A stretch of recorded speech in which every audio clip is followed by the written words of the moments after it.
Hi friends, good morning. Welcome to Annamaya IAS Academy. Today in this particular video, we will try to discuss the questions on Indian polity which have come in the UPSC Epfo exam of 2023 related to the posts enforcement officers and accounts officers. UPSC EPFO enforcement officers or accounts officers 2023. See the first question. Which of the following statements regarding the attendance of retired judges at the sittings of the Supreme Court of India is or are correct? Article 128 deals with this. So when there is a lack of quorum, if there are not adequate number of judges to deal with the burden of work before the Supreme Court, the retired judges of the Supreme Court and High Court can be taken for work. So this is dealt by Article 128. See the first statement, Article 128 permits the attendance of retired judges at the sittings of the Supreme Court. So this is a correct statement. The Chief Justice of India may at any time request anyone who has held office as a judge of the Supreme Court or of a High Court to sit and act as a judge of the Supreme Court. So the second statement is not correct because a retired judge of the Supreme Court can continue his work in the Supreme Court when there is lack of quorum. But if you are a judge from the High Court, you must be eligible to become the judge of the High Court.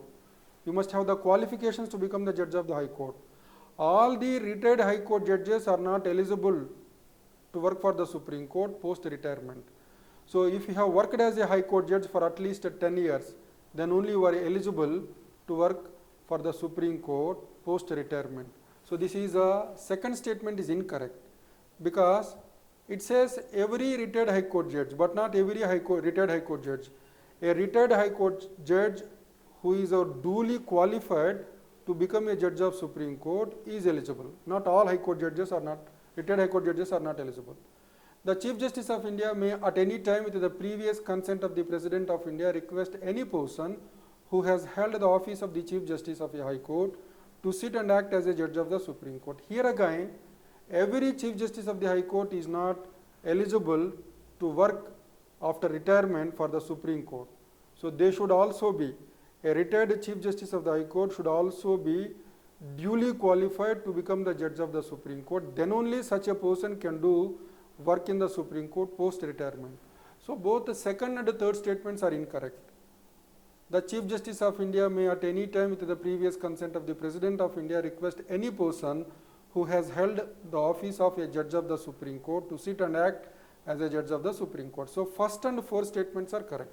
Select the correct answer using the codes given below. So the answer is 1 and 4. Which of the following statements regarding MP LADS is correct? Member of Parliament Local Area Development Scheme. So the nodal ministry for implementing this particular scheme, it is Ministry of Statistics and Program Implementation. So the first statement is correct. The nodal ministry for the MP LADS scheme is the Ministry of Statistics and Program Implementation. This is a correct statement. Funds released under the scheme are non-lapsable, which means if the money released this year, if it cannot be spent in this year, it can be spent in the next year. It doesn't lapse. The role of the Member of Parliament is limited to recommending works. So Member of Parliament can only recommend works. He cannot execute them because you know an MP is a member of the Parliament. He has the essential function of law making. So he cannot be entrusted with the law implementation. That is, the implementation of MP LADS cannot be entrusted to the MP. He can only identify and recommend works. Execution is done by the district collector. That is also correct statement. The scheme is confined to the state from which the Member of Parliament is elected. However, a Member of Parliament from Rajya Sabha can recommend works anywhere in the country. This is an incorrect statement.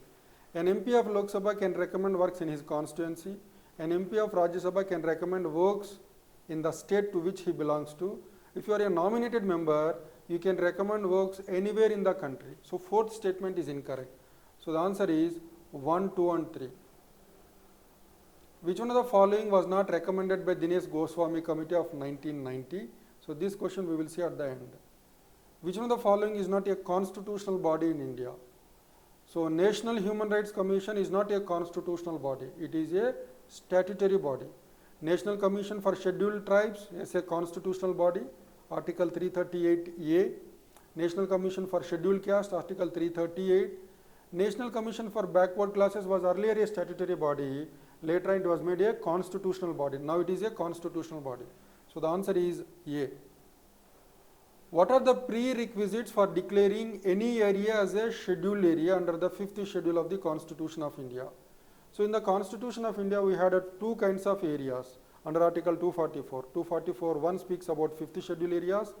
244 clause 2 speaks about the tribal areas. Tribal areas are located in Northeast India in the states of Assam, Meghalaya, Tripura and Mizoram. But if you take 5th schedule areas, they are located in mainland India. So what are the prerequisites for declaring any area as a scheduled area under the 5th schedule of the Constitution of India? Preponderance of tribal population, this is one requirement. Compactness and reasonable size of the area, this is the second requirement. Economic backwardness of the area, all the three are correct. If you take the fourth one, the notification must be issued by the governor. No, the power to declare a scheduled area is with the president, and the president can issue notification. The notification must be issued by the governor of the concerned state. This is incorrect. The notification must be issued by the President of India. So the answer is 1, 2 and 3 only. So that's it about the questions in 2023 enforcement officers and accounts officers in the UPSC EPFO exam. Thank you and all the best.